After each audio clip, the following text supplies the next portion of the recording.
The week before our 42nd anniversary, the church asked Linda to help with a holiday pageant. Old patterns tugged at her sleeves. She said yes out of reflex, then came home and said no by choice. I promised us Saturdays, she told me. I'm keeping that promise. It was a small sentence that felt like a beam being braced. On Sunday, we did our private accounting, just like we'd promised at the cabin. No cake, no guests, no speeches. 2 plates, 2 letters, 2 people. I went first. I said anger had stepped back a pace, that heartbreak visited less often, that regret was useful if I let it teach instead of scold. I told her I could see our porch light from the street now and it looked steady. I also told her trust was still a board curing in the clamps. Sit on it too soon, and it wobbles. Linda read her letter. She didn't ask to be excused.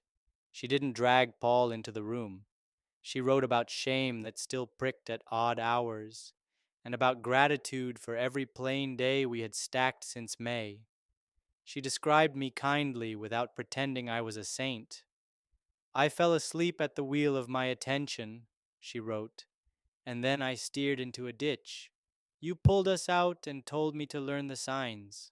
We laid out a plan for the next year the way I once laid out a job site. Clear tasks, clear hazards, clear exits if the structure refused to hold. Counseling would taper but not disappear. Monthly check-ins with the therapist. Thursday coffee like clockwork.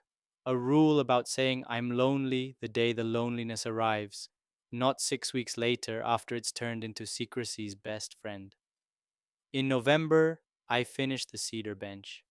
It was sturdy without being heavy. We carried it to the porch together and set it under the fixed light. I ran my palm along the top slat and felt the small waves where the grain had its way. Imperfect and sound, just like us, if we were lucky. We also started our third thing, a pantry project the therapist suggested.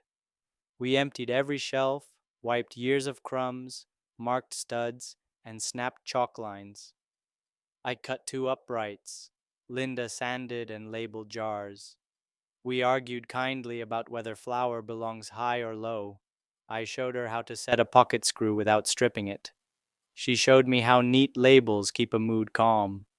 When the paint dried, we stood back and admired order we had built on purpose. It sounds small. It wasn't. It was proof that our hands could still agree. One afternoon, I saw Paul across town, loading lumber with his son-in-law. He caught my eye, lifted 2 fingers in a tired salute, and looked away. I felt nothing dramatic, no thrill, no spike of rage, just the barest recognition that his chapter in our book was finished. December brought the usual winter tests. Dark at 5, a furnace that complained, a leak under the sink that asked for a pan and patience. We passed those tests like a pair that had learned how to share a wrench. On Christmas Eve, we sat in the back pew. Linda sang harmony the way she always has. I watched her profile and understood that love after a wound is partly admiration and partly decision. You admire what's good, and you decide to keep showing up where the good can grow.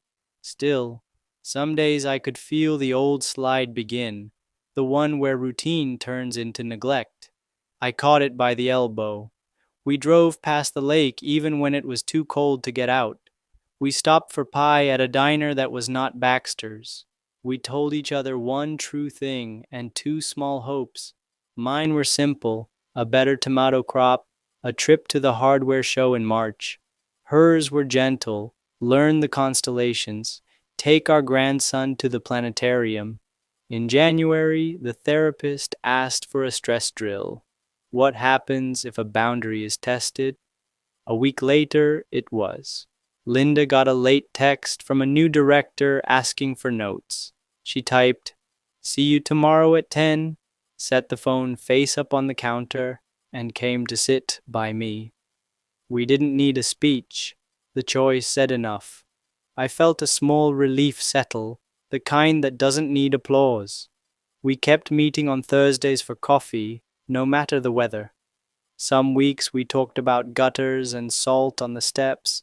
Some weeks we named harder things, how grief sneaks in on quiet afternoons, how anger now shows up as a firm boundary instead of a blade. The conversations weren't fancy, they were faithful. That was the point. Around that time, Claire said, "Dad, you look lighter." She was right. Relief had stopped being a guest and had started paying rent. It didn't mean the past changed. It meant the present stopped apologizing for existing.